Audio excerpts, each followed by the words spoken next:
ये कहानी आपको झकझोर कर रख देगी। सोचिए, बैंक का पूरा सिस्टम ठप हो गया, करोड़ों रुपए दांव पर लगे थे, एक्सपर्ट्स तक हार मान चुके थे। तभी एक सफाई कर्मी की 10 साल की बेटी आगे आई और बोली, मैं इसे ठीक कर सकती हूं। क्या एक नन्ही बच्ची सच में बैंक को बर्बादी से बचा पाएगी? आगे देखते हैं। जुड़े रहिए इस सच्ची और दिल को छू लेने वाली कहानी में। दोपहर का समय था। गर्मियों की धूप सिर पर आग की तरह बरस रही थी। गांव के सरकारी स्कूल में आधे दिन की छुट्टी हो गई थी। बच्चे खुशी खुशी अपने अपने घरों की तरफ दौड़ रहे थे। रमेश, जो कस्बे के बैंक में सफाई कर्मी था, अपनी 10 साल की बेटी काव्या को लेने स्कूल पहुंचा। वो पिता को देखकर दौड़कर उनकी गोद में चढ़ गई। पापा, आज छुट्टी जल्दी हो गई, काव्या ने मासूम सी मुस्कान के साथ कहा। हाँ बेटा, चलो, वैसे मैं अभी बैंक जा रहा हूं सफाई करने, तुम मेरे साथ चलो, सिर्फ 1 घंटा वहीं रहना पड़ेगा, उसके बाद हम दोनों एक साथ घर चलेंगे। काव्या ने भोलेपन से पूछा, लेकिन पापा, मैं वहां क्या करूंगी? रमेश मुस्कुराया, बस चुपचाप बैठना, किताब पढ़ लेना, कभी कभी पापा का काम देख लेना, फिर हम दोनों साथ साथ घर जाएंगे। काव्या ने हामी भर दी और बैग कसकर पकड़ लिया। आज सुबह से ही कस्बे का सबसे बड़ा बैंक हलचल में था। सब अपने अपने लेन देन के लिए आए थे, लेकिन दिन की शुरुआत से ही बैंक का कंप्यूटर सिस्टम अजीब तरह से गड़बड़ कर रहा था। बैंक की दीवार पर लगी बड़ी सी डिजिटल घड़ी पर हर गुजरता मिनट लोगों की बेचैनी बढ़ा रहा था। कैश काउंटर पर बैठे कैशियर बार बार बटन दबा रहे थे, लेकिन स्क्रीन पर बार बार वही संदेश उभर रहा था, server not responding, please try again later. पास खड़े एक किसान ने हताश होकर कहा, अरे बाबूजी, मेरे बेटे की फीस जमा करनी है, सुबह से खड़ा हूं, कब तक इंतजार करूंगा? दूसरी तरफ एक व्यापारी जोर से बोला, मेरे अकाउंट से आज लाखों रुपए का ट्रांजैक्शन होना है, माल ट्रक पर लदा खड़ा है, सिस्टम ऐसे बंद पड़ा रहेगा तो भारी नुकसान हो जाएगा। लोगों की आवाजें हॉल में गूंजने लगी। कोई पर्ची लहराकर चिल्ला रहा था, तो कोई गुस्से में काउंटर पर मुक्का मार रहा था। मैनेजर श्री वर्मा, जो 40-45 साल के गंभीर स्वभाव के आदमी थे, बार बार स्टाफ को समझा रहे थे, सभी शांत रहिए प्लीज, हम आईटी टीम को कॉल कर रहे हैं, ये तकनीकी खराबी है, अभी समय लगेगा। लेकिन कोई मानने को तैयार नहीं था। बैंक के अधिकारी खुद घबराए हुए थे। वे समझते थे कि यह कोई मामूली दिक्कत नहीं थी। लाखों करोड़ों रुपए का लेन देन फंसा हुआ था। किसानों के खाते से सब्सिडी अटकी हुई थी। व्यापारियों की पेमेंट क्लियर नहीं हो रही थी। शहर के कॉलेज के स्टूडेंट्स की फीस जमा नहीं हो पा रही थी। हर बीतते पल के साथ भीड़ और उत्तेजित हो रही थी। इसी अफरातफरी के बीच दरवाजे से अंदर आया रमेश, बैंक का सफाई कर्मी। उसके हाथ में झाड़ू और कंधे पर पुराना थैला लटक रहा था। उसके साथ उसकी 10 साल की बेटी काव्या भी थी, जो अभी अभी स्कूल से छुट्टी पाकर आई थी। बैंक पहुंचते ही भीड़ देखकर वो हैरान रह गई। कतार में खड़े लोग बेचैन थे, अधिकारी परेशान थे और हर किसी के चेहरे पर चिंता साफ झलक रही थी। उसने धीरे से अपने पिता का हाथ खींचकर पूछा, पापा, ये सब लोग इतने परेशान क्यों हैं? कंप्यूटर खराब हो गया है क्या? रमेश ने आप भरते हुए कहा, हाँ बेटा, सिस्टम खराब हो गया है, अब इंजीनियर आएंगे तभी ठीक होगा, तब तक सबको इंतजार करना पड़ेगा। काव्या की जिज्ञासा और बढ़ गई। पापा, अगर मैं देखूं तो शायद ठीक कर दूं। रमेश ने मना कर दिया, यह बड़ा बैंक है, लाखों करोड़ों का काम होता है यहां। बैंक के मैनेजर श्री वर्मा की हालत खराब थी। माथे पर पसीने की बूंदें लगातार गिर रही थी। वो बार बार फोन पर किसी से बात कर रहे थे और फिर झल्लाकर मोबाइल मेज पर पटक दे रहे थे। उन्होंने घबराहट में अपने स्टाफ से कहा, तुरंत हेड ऑफिस फोन लगाओ, कहो कि आईटी डिपार्टमेंट से कोई टेक्निकल एक्सपर्ट तुरंत भेजें। पूरे बैंक का काम रुक गया है। अगर ये खबर ऊपर तक गई तो मेरी नौकरी भी खतरे में पड़ सकती है। करीब आधे घंटे बाद एक टेक्निकल एक्सपर्ट लैपटॉप और टूलकिट लेकर बैंक पहुंचा। उसके आने से ग्राहकों में थोड़ी उम्मीद जागी। वो विशेषज्ञ तेजी से कंप्यूटर से लैपटॉप कनेक्ट करने लगा। कभी कोड टाइप करता, कभी वायर चेक करता, कभी रीस्टार्ट करता, लेकिन नतीजा वही।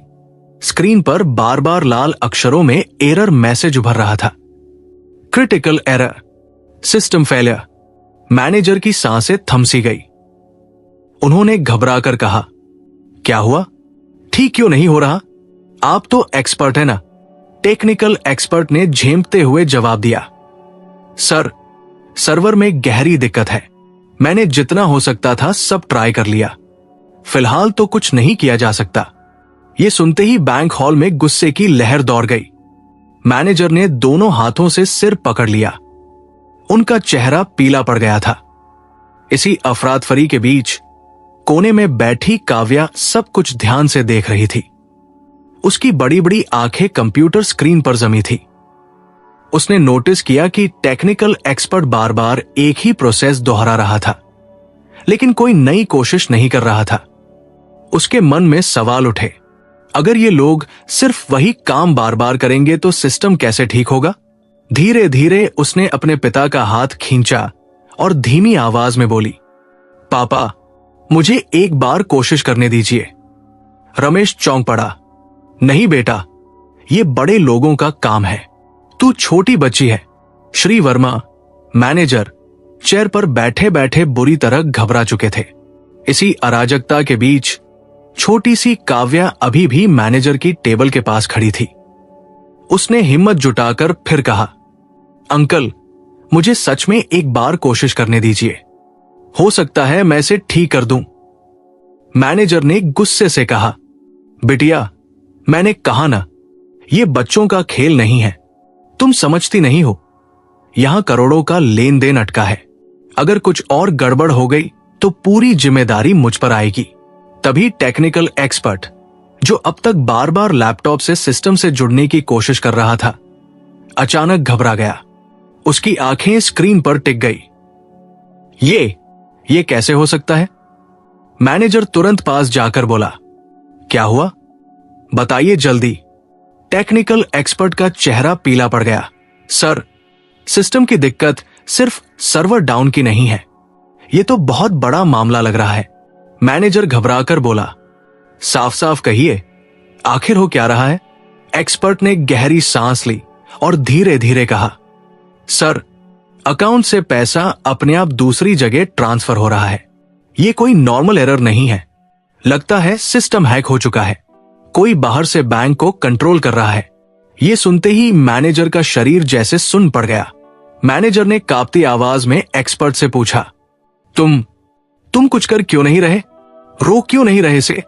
एक्सपर्ट हकलाते हुए बोला, सर, मैं कोशिश कर रहा हूं, पर सिस्टम पूरी तरह किसी और के कंट्रोल में है। मेरे पास इसे रोकने का कोई तरीका नहीं है। मैनेजर सोच भी नहीं पा रहे थे कि अब क्या करें। तभी उनकी नजर कव्या पर पड़ी। कुछ देर पहले वही मैनेजर उसे डांटकर भगा चुके थे। अचानक वो भागते भागते कव्या के पास पहुंचे। कव्या मासूम आंखों से उन्हें देख रही थी, पर उसके चेहरे पर आत्मविश्वास की हल्की सी झलक थी। मैनेजर उसके सामने झुक गए, लगभग गिड़गिड़ाते हुए बोले, बेटा, अभी अभी मैंने तुम्हें डांटा था, लेकिन अब हालात बहुत बुरे हैं। हमारे एक्सपर्ट्स भी सिस्टम ठीक नहीं कर पाए। पैसा बैंक से बाहर जा रहा है। मैं तुम्हारे हाथ जोड़ता हूं, प्लीज तुम ही देखो इसे, शायद तुम ही कुछ कर सको। पूरा बैंक स्टाफ यह दृश्य देखकर हैरान रह गया कि एक बैंक मैनेजर एक 10 साल की बच्ची से मदद मांग रहा है। कव्या ने हल्की मुस्कान के साथ कहा, चिंता मत कीजिए अंकल, मैं कोशिश करती हूं। 10 साल की नन्ही सी बच्ची अब कंप्यूटर की स्क्रीन के सामने एक बड़े से ऑफिस चेयर पर बैठी थी। बैंक मैनेजर उसके बगल में खड़े होकर बार बार माथे का पसीना पोंछ रहे थे। उनकी हालत ऐसी थी जैसे किसी ने उनकी जान ही निकाल ली हो। तकनीकी विशेषज्ञ थोड़ी दूरी पर खड़े आपस में फुसफुसा रहे थे, ये कैसे हो सकता है? इतनी छोटी बच्ची क्या कर पाएगी? मगर फिर भी उनकी नजरें उसी पर थी। ग्राहक भी चुपचाप खड़े थे। कव्या के पापा थोड़े नर्वस होकर एक कोने में खड़े थे, लेकिन उनकी आंखों में गर्व भी छलक रहा था। उन्हें पता था कि उनकी बेटी बचपन से ही कंप्यूटर में बहुत तेज है, लेकिन इतना बड़ा मौका उसके सामने आएगा, ये उन्होंने कभी नहीं सोचा था। कव्या ने गहरी सांस ली, फिर अपने छोटे छोटे हाथों को कीबोर्ड पर रखा।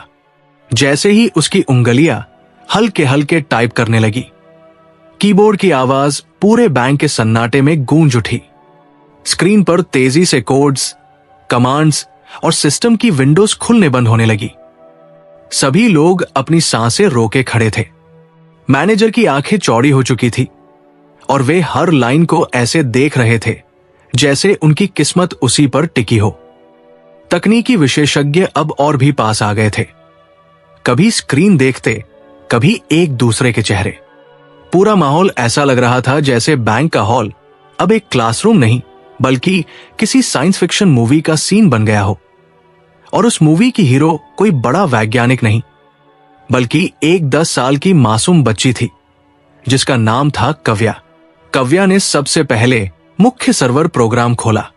स्क्रीन पर कोड की लंबी लंबी लाइनें स्क्रॉल हो रही थी, लेकिन वो बिना रुके उन्हें पढ़ रही थी।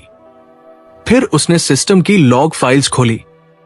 वहां से उसने पता लगाने की कोशिश की कि किस समय से पैसे अपने आप ट्रांसफर होना शुरू हुए। उसकी नजरें इतनी तेजी से इधर उधर घूम रही थी कि पास खड़े तकनीकी एक्सपर्ट्स भी दंग रह गए। उसने कहा, देखिए, यहां से सिस्टम में एक बैकडोर प्रोग्राम इंस्टॉल हुआ है जिसके जरिए पैसे अपने आप बाहर जा रहे हैं। उसके शब्द सुनते ही सभी लोग चौंक गए। एक्सपर्ट्स आपस में फुसफुसाने लगे, इतनी छोटी बच्ची और इतनी गहराई तक सिस्टम में घुस गई, हम तो यहां तक पहुंच ही नहीं पाए थे। कव्या रुकी नहीं। उसने एक एक करके सारे एंटीवायरस टूल्स, फायरवॉल पैनल और नेटवर्क प्रोटोकॉल्स खोल दिए। अब उसकी स्क्रीन पर अलग अलग विंडोज और कोड्स भरे पड़े थे। बैंक मैनेजर, कस्टमर्स और यहां तक कि उसके पापा भी सांस रोके ये सब देख रहे थे। धीरे धीरे काव्या बैंक के सिस्टम की तह तक पहुंच गई।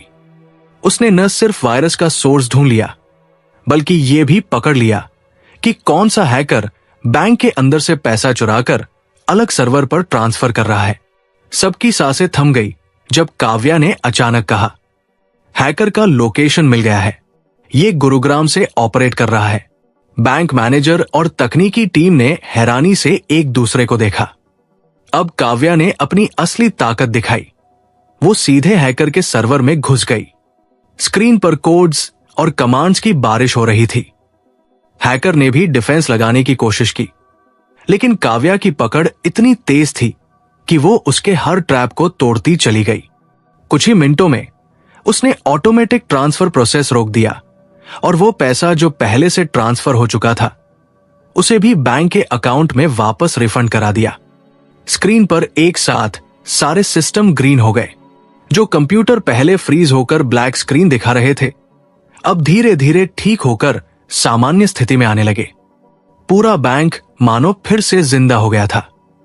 बैंक मैनेजर काव्या के पैरों में गिरने जैसा भाव लेकर बोला, बेटा, तुमने तो हमें बर्बादी से बचा लिया। अब मैं पुलिस को तुरंत लोकेशन भेजता हूं।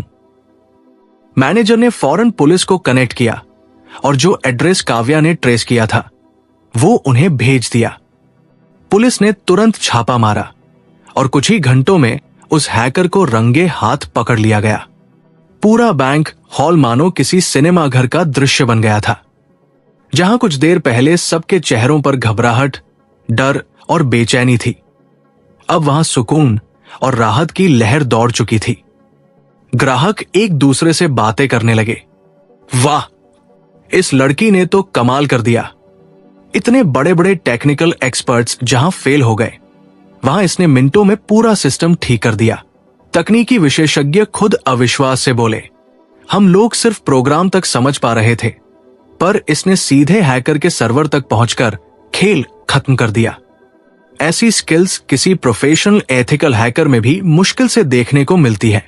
बैंक मैनेजर की आंखों में गर्व और कृतज्ञता दोनों झलक रहे थे। वो बार बार हाथ जोड़कर कह रहा था, कव्या, आज तुमने ना सिर्फ इस बैंक की इज्जत बचाई है, बल्कि हजारों ग्राहकों का भरोसा भी लौटाया है। मैं तुम्हारे सामने सिर झुकाता हूं। तुम इस बैंक की हीरो हो। कव्या के पिता की आंखें नम हो चुकी थी। उनकी बेटी के लिए दिल में गर्व का तूफान उमड़ पड़ा। गांव से आई उनकी बच्ची आज शहर के इतने बड़े बैंक को बचाने वाली साबित हुई थी। धीरे से उन्होंने कहा, यह मेरी बेटी नहीं, मेरी शान है। लोग तालियों की गड़गड़ाहट से गूंज उठे। कुछ ग्राहक मोबाइल निकालकर वीडियो बनाने लगे। कुछ ने कव्या की फोटो खींचकर सोशल मीडिया पर डालना शुरू कर दिया। सब और एक ही बात गूंज रही थी, बैंक हॉल अब डर और तनाव से नहीं, बल्कि गर्व और प्रेरणा की ऊर्जा से भरा हुआ था। इस कहानी का सार यह है कि कभी भी उम्र को प्रतिभा और क्षमता का पैमाना नहीं समझना चाहिए। 10 साल की कव्या ने जो कर दिखाया वो न सिर्फ तकनीकी दक्षता का उदाहरण है, बल्कि आत्मविश्वास और साहस की भी मिसाल है। अक्सर लोग सोचते हैं कि अनुभव और उम्र ही सफलता की कुंजी है, लेकिन असली ताकत जिज्ञासा, लगन और सीखने की इच्छा में छिपी होती है।